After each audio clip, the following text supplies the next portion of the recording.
Welcome back to the Shit Creek Survivors Show, where we openly talk about those moments in life that truly got us stuck, but more importantly, the concrete steps and tools we use to pull ourselves out and get ourselves moving in the right direction again. Today, we're joined by David Windsor, a PGA professional and the head of the Georgia State Golf Association Adaptive Golf Program. David works with individuals facing sensory and physical issues, helping them utilize golf for recovery and therapy. During the episode, David will share how to find adaptive golf programs in Georgia and even in your local area. We'll also hear from Dennis and myself about how we use golf in our personal recovery process. So without further ado, here we go. Welcome, David. David is joining us. He is a PGA professional here down in Georgia. He works for the PGA and the Georgia State Golf Association, and he is in charge of the adaptive golf program. And we thought it'd be so cool to have him on. Thank you so much for joining us, David. So great to have you. Hey, having you here, David, is a great blessing. Yeah, no, it's great to get to know you a little bit, Dennis, and excited to be here to talk about the outreach and how the world of adaptive golf can impact others. Perfect. I'm excited to hear more about it myself. Me too. And really quickly, all right, just to give you some context, when I was getting back on my feet, I kind of needed something to latch onto, and somehow golf became that. And it seemed really odd because golf can be considered a really frustrating sport. But what I found out is golf is also an independent sport, and you can play it as an individual. Even if you're shooting a 200, you can work on shooting a 199 the next time and actually just focus on you. And I started getting better. And for a long time, my big accomplishment was really just getting out of the house. But anyways, that's how golf showed up in my life, and I'll get into it a little bit more. When I came down to Georgia, I was introduced to David. David, again, works for the PGA, and he works for the Adaptive Golf League. And he kind of explained to me what he did, and it was just so intriguing. I'm now trained to go out and volunteer at some of these events that are going to be coming up this year. I'm super excited about it. So, David, if you would kind of introduce yourself and just how did you get into golf, maybe just from the get-go? What attracted you to the game? All right. Hey, no, thank you for that kickoff there. And to clarify, yes, you have it correct. I do work for with the PGA of America. I'm a PGA Class A member, a teaching professional, and in which my role is to roll out my local programs for veterans. And that program is the PGA Hope, the nationally acclaimed PGA Hope, which stands for Helping Our Patriots Everywhere, which we'll hear a little bit of those experiences with Dennis, who's currently enrolled. I am in a session over there in outside of St. Louis. And then my full-time role is I'm honored to be the adaptive golf director with the Georgia State Golf Association, known as the GSGA. And if anyone just Googles, adaptive golf Georgia, they're going to come up with Georgia State Golf Association. And that rolls out 11 statewide community programs, right, positioned geographically, with more growing each and every year.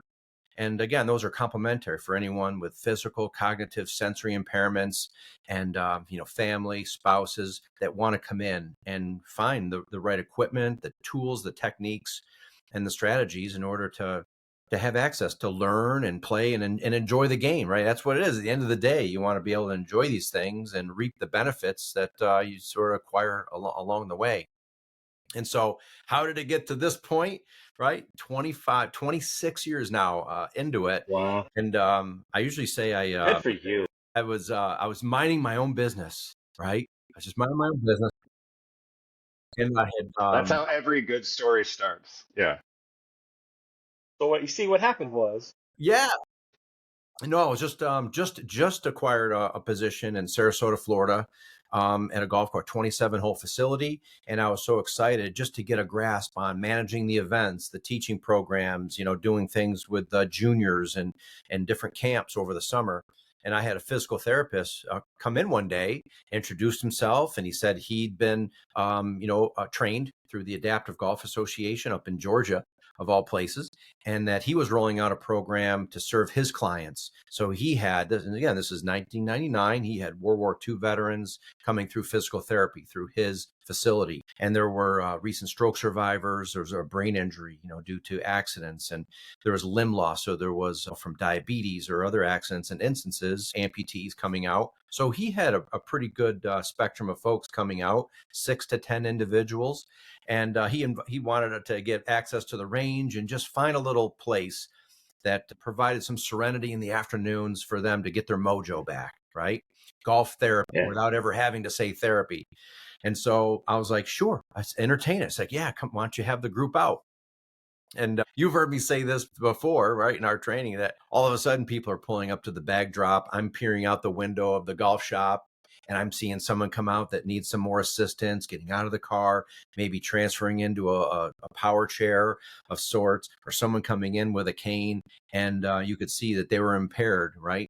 I didn't know what the word was for hemophilia, for a stroke survivor to be impaired on one side. But all I could imagine was, okay, I've done some Golf Digest schools. I've learned from others, and I've only taught the game with 2 hands on the club. So I'm thinking, how am I going to, help somebody with just one arm and swing a golf club without, falling down if he's having a balance, issue.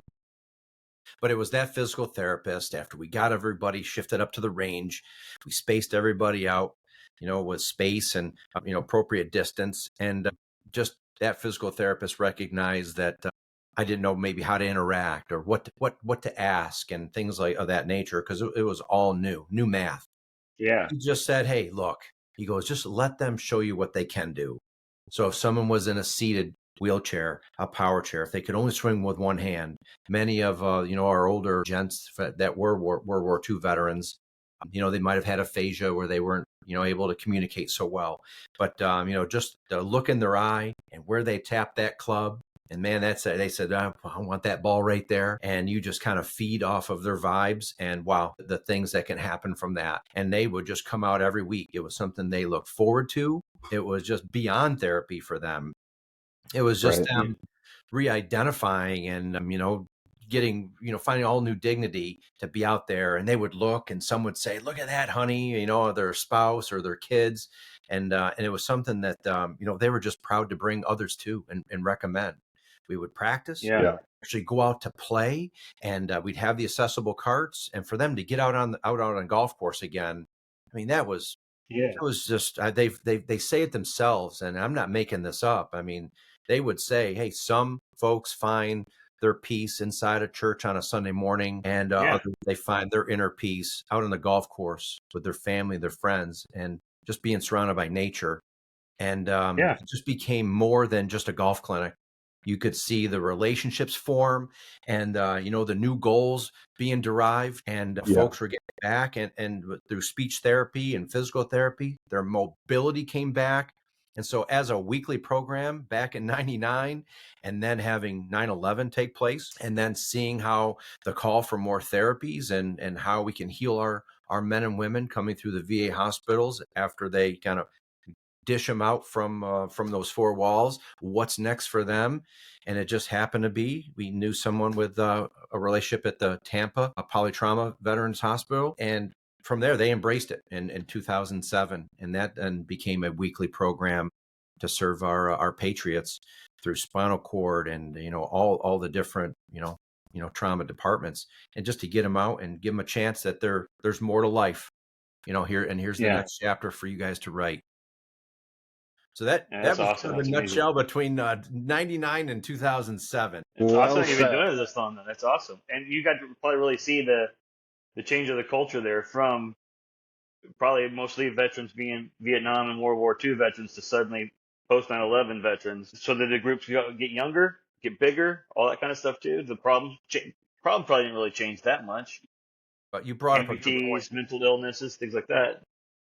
Is having the first group being from World War II, like being from Vietnam, those folks there, they came and embraced were part of the clinic, and it didn't take long, and they felt empowered to then be on the welcoming committee for the 9/11, post 9/11 folks, the Gulf War veterans. right? And the other forgotten, conflicts, Panama and others that Yeah. you don't hear about every day. Folks were in, and they were there to welcome them home. And there's no better than to have another veteran that had such a strong passion for the game to be there, welcome home a fellow veteran, and just take him out. So you had And the veteran community is very, very opening like that in all aspects. The VA too. Like I waited way too long to take advantage of the VA benefits that were available to me after I came back from Iraq. I waited almost 15 years, but I found the PGA Hope program through the VA's systems, and they had almost anything you could think of doing besides golf. I mean, fishing trips, sailing trips, learn how to sail. They would have a group that gets together, learn sailing techniques, practice in a pool, practice in the rivers, and then once a year they go on a trip someplace to South America, to the Bahamas, to some other place. They plan it together. They group of 8 people, 10 people, and they sail a boat for a few days out in exotic places and stuff. And this is all through the VA. The PGA Hope program was one of those. Of course, it caught my attention a little bit. Growing up, almost every summer, my summer activities that Dad did for me and my brother was swimming lessons, tennis lessons, and golf lessons. That's how we spent our days. We got dropped off in the morning at the swimming pool, and we had our swimming lessons. So we walked over to the tennis courts for tennis lessons. We walked to the golf course for lunch, and then after lunch, we had our golf lessons. And then we went home after that. That was our summer. And so I've always Daycare. liked the game of golf. I've never been that great at it because you only play it, a few times a year probably when you're working. But I've always thought that golf kind of parallels life in a lot of ways. You have to take your time for your tactics, your techniques. You watch other people's success, you watch other people's failures, you try to learn from them, both. Then you apply it to yourself. You have to overcome adversities, and it could be your swing, it could be the bunker, it could be whatever. When you get better at shots and you get better at approaches and you get better at putts, you feel that victory inside you, and it feels good. It's rewarding. So rewarding that it makes you want to keep coming back. And then you say silly little corny things that I always say on the golf course, like, I'd rather have a bad day playing golf than a good day at work. Or I only need 4 good shots, 1 good drive, 1 good long iron, 1 good approach iron, and 1 good putt. I have 18 holes to get those 4 shots in to make it a successful day of golf.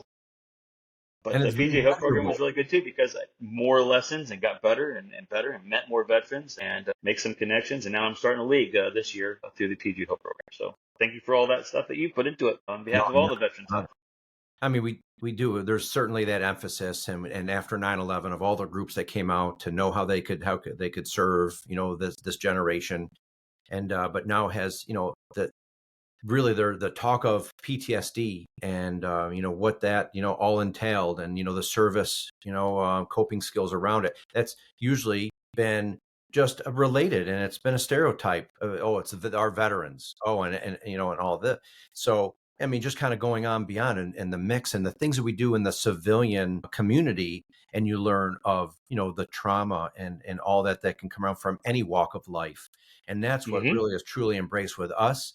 And what we really try to convey in our coach training workshops is that hey, this is for everybody. The game of golf might not be for everyone, but it's certainly available to anyone who wants to get in for these certain reasons. Right. Knowing, But if golf isn't for you and you are a veteran, go to the VA. There's other programs. You can learn how to fly fish.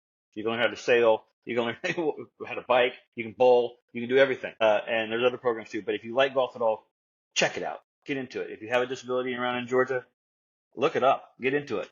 Let Dave help you. Because honestly, initially for me, a big accomplishment was just getting out of the house. I was so stuck in the house and I kept going over kind of like the past, what the future's going to look like, all this kinds of stuff. I didn't realize how healing it is just to get outside and be in nature. And I would get home, and just because I was able to go out, I was able to partake in something. I felt better about myself, and it gave me more of a sense of independence, because when you get hurt, a lot of the times you're always depending on other people, whether it's for rides, whether it's for, all the way down to food, housing, whatever it is. Sometimes when you get out there, you're doing something independently, and it kind of gives you that sense of freedom. And it's something you can keep working on. I don't know about you guys, but I think about golf a lot to the point where I'm like, I'll see someone playing golf and I'll start practicing a swing. You know what I mean? It's probably the worst thing you could do because I'm practicing the worst swing in the world, probably. But, it's like I'm attached to it now for some reason. Same thing happens with fishing, I think, with a lot of people. It's not about catching the fish, it's about being out there and just kind of like, in a way, experiencing the moment. Because when you're at home, you just keep running over the past, you keep anticipating the future with fear most of the time. And what golf did to me is got me out of the house, it got me out of my head, and it got me into the present moment. Well, it's the goal orientation kind of stuff that we talked about before. Like Jordan Peterson said, just move a rock or just make your sock drawer better when you're trying to clean your room. Take a Yeah. small step towards success. Golf is goal oriented. You're outside, you're getting vitamin D from the sun, you're getting fresh air. You're around nature. All those things are beneficial for you as well. But Yeah. you're goal oriented. You have something to get that to succeed in, and that is positively reinforcing your emotions, and you going into your day, and it's Right. giving you positive impacts. And if you're going, more positivity. and if you're going through stuff, I'm sorry. go ahead, David. I'm sorry. No, I you was go gonna ahead. say, here's a question for Coach Cameron, right? So not everyone knows that Cameron has now just become, as of this month here in March, the past 30 days, officially trained as an adaptive golf coach with the Georgia State Golf Association adaptive program. He endured an 8-hour day, with us, kind of going through the ins and outs, the consummate of, and then some self-adaptation and whatnot. But my question is, as you said, you find yourself thinking about golf more and more. And I mean, it's certainly been the ultimate redirect of, for different mental health. But when you're out shopping with the wife, she's in the clothing department, you find a beam over there at Kohl's or something. There's a body mirror there. Are you setting up your posture? Are you going through the move? You check and make sure. Yeah. Are you doing that? I hope. All right. So then it's for real. All right, for real. Posture and grip. That's the foundations, right? That's what you said that day. You're like posture and grip. Once you get that down, it doesn't matter as long as you can repeat it. It's the PGA. Posture, grip, and aim. Posture, grip. All right. Posture, grip, and aim. I love it. And especially we're talking about golf, and it's officially Masters Month. It's April 1st. The Masters kicks off next week, Masters Monday, and you're wearing the shirt. There you go. I did a little green. Yeah, I got my gear here. I'm ready. I'm actually going. I'll be there on Thursday. Great. So I'm excited. It's funny. You start getting like orders from people. They're like, "Oh, you're going? Will you buy me this and this and this?" I guess the shop's a big deal. I've never been before, and Sure this is kind of like a Super Bowl kind of experience sort of deal. So we're really excited to go. Are you working or are you going on your own time? On our own time. So we're actually going. I'm taking all kinds of instructions. You got to buy a stool right away. And you got to set up your stool in the right place. And someone always has to stay at the stool while the other person floats around, and food and drinks and all that kind of stuff. It's supposed to be easily accessible and reasonably priced. So, yeah. But I think it would just be so fun just to be out there. Because again, I just want to like take in the course. I'm learning that from golf, that you can appreciate a lot just by the geography and but how they planned it out. And it just gets more interesting the more you get into golf, because you start seeing everything that it took to put into putting a course together, from the design to the land management to the maintenance to the, from everything, the development of technology. I mean, I don't know about you, but the first club I had in my hand as a little kid, I didn't play a lot, but it was an old Woody. You know what I mean? Woody with the screws on the bottom. Oh, yeah. Oh, yeah. We've come a long way. There was a lot of leaps and jumps in, I guess, the 90s and the 2000s to get us to where we're at today. But have you ever swung a wood shaft? A wood shaft? I don't think I've ever done a wood shaft. My grandpa had a fair with some wood shafts on them, I think, if I remember right. But then you had the woodies with the screws on the bottom. Cut it down short so the kids can swing it. We put some electrical tape on it for the grip, and me and my brother out hitting the little plastic balls in the backyard too. So I've been all around it. Yeah, totally different game. Yeah, a full round of hickory golf, even in Scotland, in St Andrews, and there you go. So when we'll talk about those types of things too, whether it be just a golf group, adaptive, or a veterans group. I've been a part of some going to St. Andrews for a week, my fourth trip to Would Ireland. love to do that. And so, yeah, we definitely talk about, and there'll be more opportunities for more. We're trying to get an entity that will help orchestrate, and organize these trips, because it is the ultimate retreat of divot therapy when you get over. Divot therapy. Yeah, divot therapy. Absolutely. I always call it wind therapy, whether I'm on the course or on the motorcycle or on a boat. It's wind therapy. I'm just outside getting some nature, getting some sun. But you And mentioned David, how frustrating golf can be, but look at the things that you've overcome when you are going through so many things. There's just so many layers that are on your mind and in your brain. And Cameron, you so eloquently explained that to our group during our training. And my gosh, I should have had the video going at that point of your background and how you've used golf, to break through so many barriers. yeah, I wish I remember what I said. We just need to go get another big jug of Joe from Dunkin' Donuts, and you could do it all over again. Yeah, that was funny. I got the call the night before, the text message, "Can you come through on donuts?" Yes, I can. You know what I mean? So I got called in and I was able to take care of it. Yeah. I think something that we did discuss, and maybe I said, is that a lot of times, and we've talked about it on the show before, but a lot of times we've already come up with a personal opinion of ourselves and our value, especially after we've been through something. Maybe your sense of your value goes down. Yeah. And you think, I'm not going to try new things. I don't even know how to swing a golf club. And then you run into someone like David, who he doesn't see you as broken, injured, incapable. There's no excuse. You know what I mean? It's like, we can make this work regardless of what's going on. And you almost question these people. It's almost like when I first came down to Georgia and people were holding the door for me at gas stations. I was so tainted. I was like, what do you want? And now I hold the door for people. And what David does is he actually is there, he's present, and he's helping you. And it's been a long time since these individuals sometimes feel like they've really had someone in their corner, even just for a moment, just to believe that, they can do something when they don't believe they can do it. David came up with a thing, and it's branded, so no one out there try to do anything with it. But it's an instrument that's used.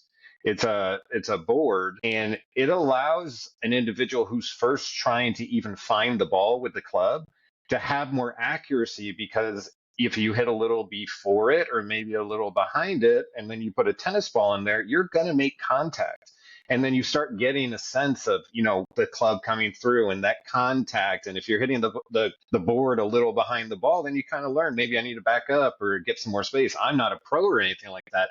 But for a kid, like, think about a kid trying to hit a golf ball. They just want to hit it. They just want to see it go somewhere. So what does David do? He dresses himself up in a Velcro suit and lets kids shoot tennis balls at him to stick to him. Do you know how exciting that is to a kid to get to shoot tennis balls at an adult? That's so fun. It's such a great way to get people into it. But just like, the sense of achieving something and walking away being like, I did that today. That was awesome. And then, Hope you wear a cup. and David's the kind of guy. Yeah, exactly. Former And hockey. David's literally the kind of guy who will go out and play golf with somebody. I've seen this. I've seen him play golf with a veteran. He was letting the veteran use his clubs. And at the end of the round, he gave the veteran his whole set of clubs. I was like, huh, what is happening? Like, and it felt like God put David right in my life. And I was Don't just let like, that get around too much. I was like, Yeah. well, it was just a moment. And it was just so, like, if you let yourself say it, it was beautiful. You know what I mean? It was just, welcome. I just bought myself a new set. I met you a year too late. They're out there. And another thing David does is he collects clubs that can then be used for adaptive golf. So if there's clubs that can be donated, they can be cut down, they can be sized to individuals to customize it for their desires and needs. So I got like 4 extra sets down in the basement right now from many years that I've just collected and never done anything with. Maybe I'll get them to you sometime. Hey, and that's Yeah, I'm sure. repurposing of the clubs. A lot of times they only need a regrip. Ask for we call Yeah. it sets for vets, or just a general adaptive golf set. Program giving, and we give tax receipts and whatnot. But a lot of times, I mean, just like humans, right? You're re-identifying. You're finding a new purpose. One dream didn't work out. You're finding another one, and you're going to chase after that one. And Yeah. these clubs, right? They mean something. And so if we can fix them up and make a difference in someone else's lives within the last 10, 12 years of technology, any of those clubs of folks that are upgrading, those are ideal, right? With the graphite shafts or lighter flex, we know it's movement over muscle in this golf swing. And yeah, no, it's been great to live Yeah. vicariously. My old sets of Ping Zing 2. You get you those Ping Zing 2s. They're still gripped real nice and everything. 'Cause I only played them like once or twice a year for 18 or 20 years. You should just take them to one of your events, Yeah. Dennis. I bet they could grab them there and repurpose them. Ping does an extraordinary job for the most adaptations needed in a golf club ever. The Yeah. folks, R&D, and we work closely with them. And we have folks without arms, right? They might have just like nubs from their shoulders, and they make a special pad, a little brace that goes under their armpit, where they're able, in an extra long club, and they're able to swing their entire body. And with the shaft flex and that range of motion, they're able to hit that ball out there as good as anybody. And it's just Wow. tremendous work. Yeah, I saw it. It's basically like the length of a fishing pole. Like it is a Okay. long club, but it's a That's right. brand new Ping G. Like it is ready to rock. And it's got this, like he said, it's like the grip is almost like a DeChambeau grip, a really long kind of fat, like baseball, almost like boom. And we saw videos of it. It's very impressive, these guys. The other thing we saw was I got to see a video or a photo of a Marine who what was he a veteran from, David? Where did he serve? Was it Korea or was it Oh, that was our good friend Larry Solano, Seated Golfers Association, and yeah, he was injured in '89 in Panama.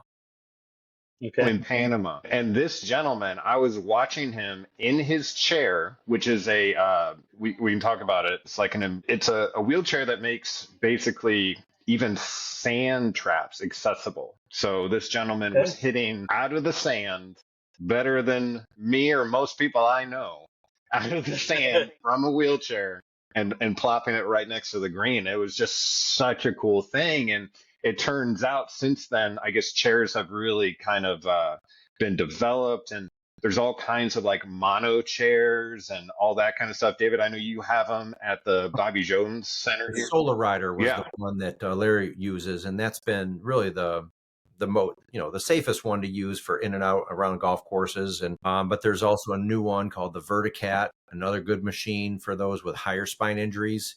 And so it's a little bit, to each, their own and the preference and what their characteristic is we help match them up to the appropriate cart. And yeah, Cool.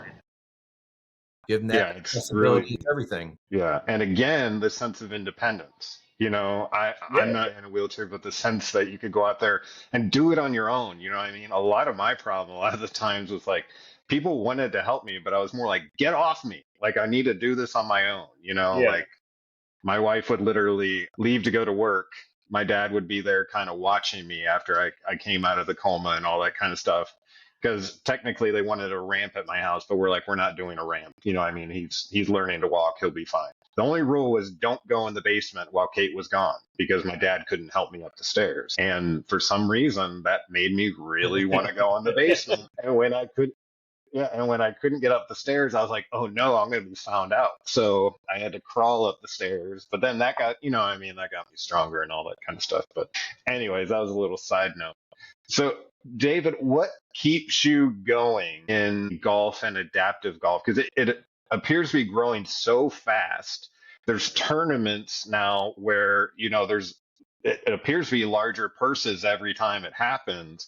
Like, what is it that keeps you focused on adaptive golf, kind of like on a daily or a weekly basis? I know an overall goal would be to get the game to everybody, but what kind of inspires you, if you will, on a weekly basis?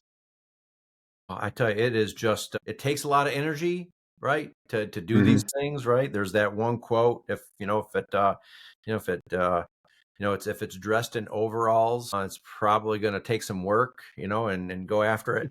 And well, it's energizing to me, and just so contagious to be able to empower others with the knowledge that I've been, able to attain, and the experiences that we acquire. We're setting up new clinics, new programs. We're training new coaches, but all in all, we're doing that because those participants out there, those that are overcoming so many things, physically, cognitive, sensory. I mean, we have someone in a wheelchair who swings with one arm and they're visually impaired. They're blind, and they have to only come out in certain parts of the day for them to be able to see without the shadows and whatnot. And they're out Right. there and they want to get out there and hit balls. And then some days, though, there just might be an issue maybe with part of the range or maintenance or golf, something with a golf course. And you know what? He's looking for, plan B. Hey, let's adapt. Is there another indoor bay that I could go and use? And someone like that just, and we know how important that is for somebody.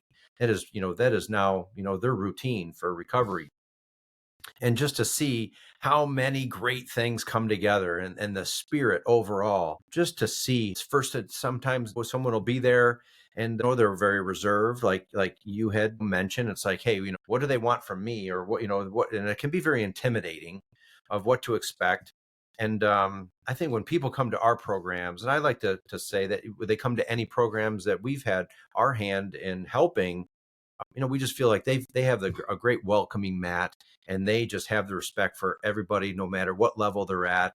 If they're coming in a chair, whatever their state of mind is, and just get to know them, and introduce them to another support group. And they may see somebody to be like, wow, they're going through that. What do I have to complain about? It helps put some Yeah. things in perspective in both directions. And so many folks have come in to just just rebuild themselves, and hey, just we're going to use golf. I'm going to get back out there. The whole, the United States, health and wellness, departments have stated all the right reasons for exercise and well-being. And then the most gratifying, and I could go down a whole list of folks, as folks come in and then they feel empowered, they become more confident, more comfortable around others, and now they can't wait to pay it forward. And so they found new purpose, giving back and becoming a trained coach, and saying, hey, let us help you with your kids' adaptive golf. Let us help you with the fellow Parkinson's group.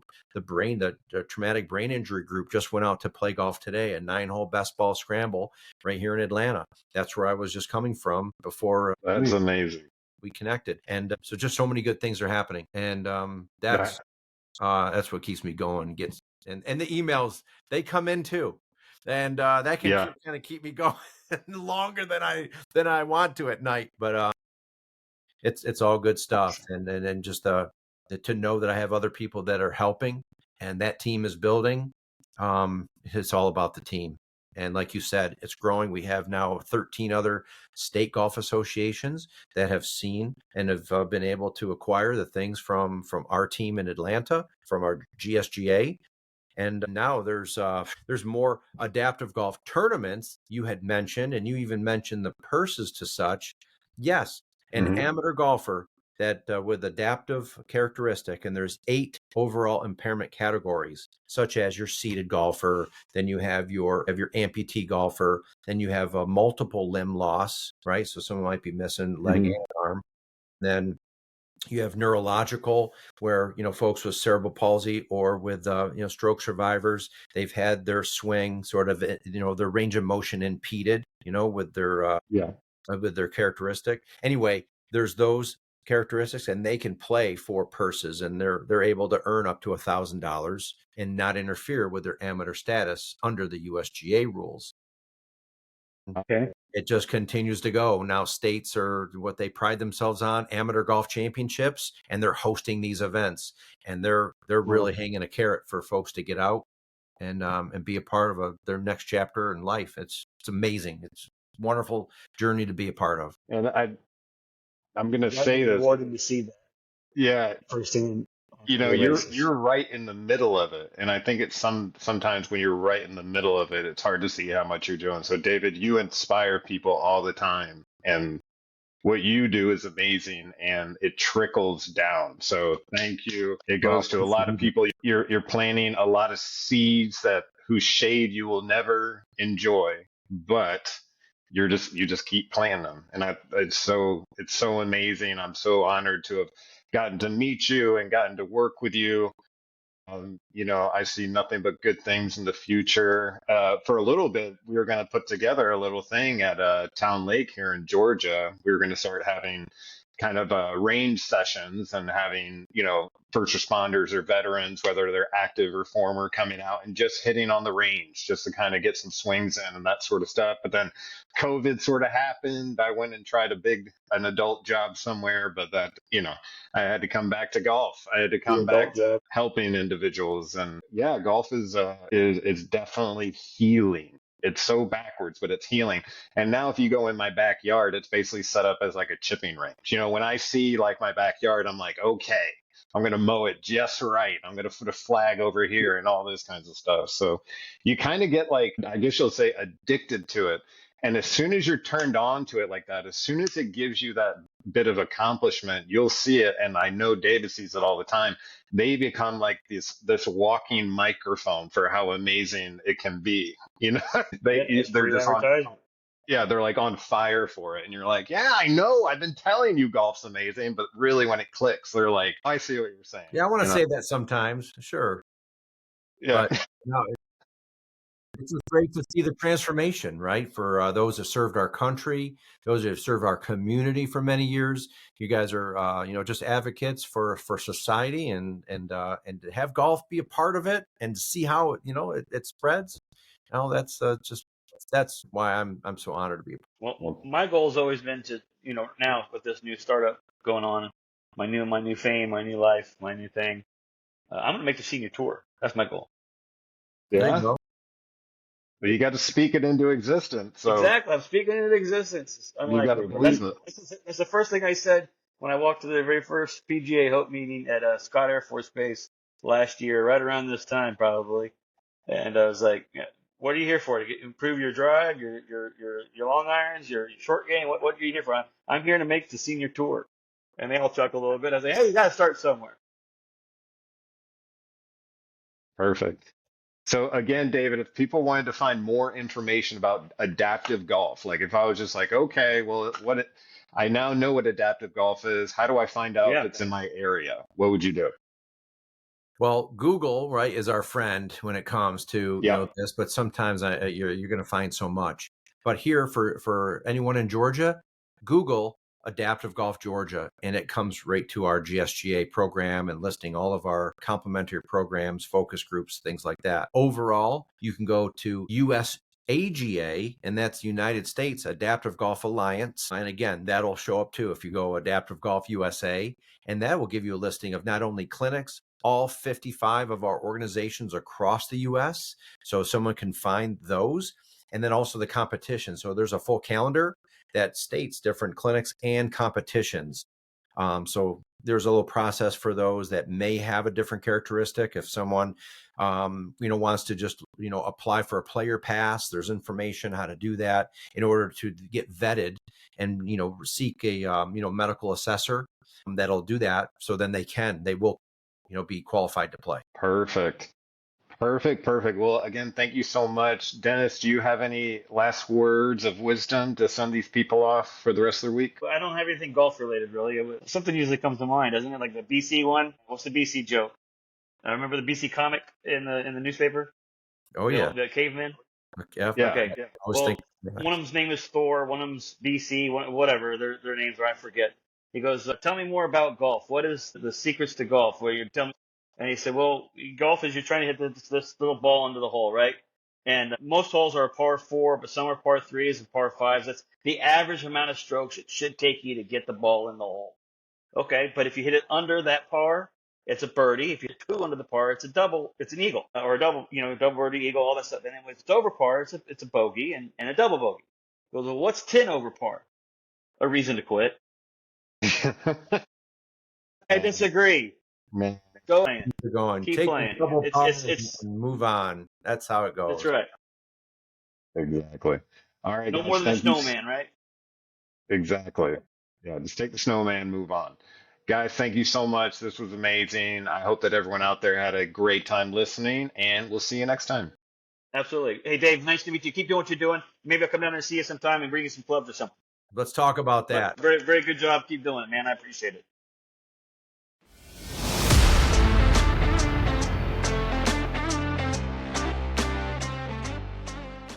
Guys, remember, if you got anything out of today's episode, please like, share, comment, subscribe, all of it. That way we can get it to more people. Love you guys. Bye.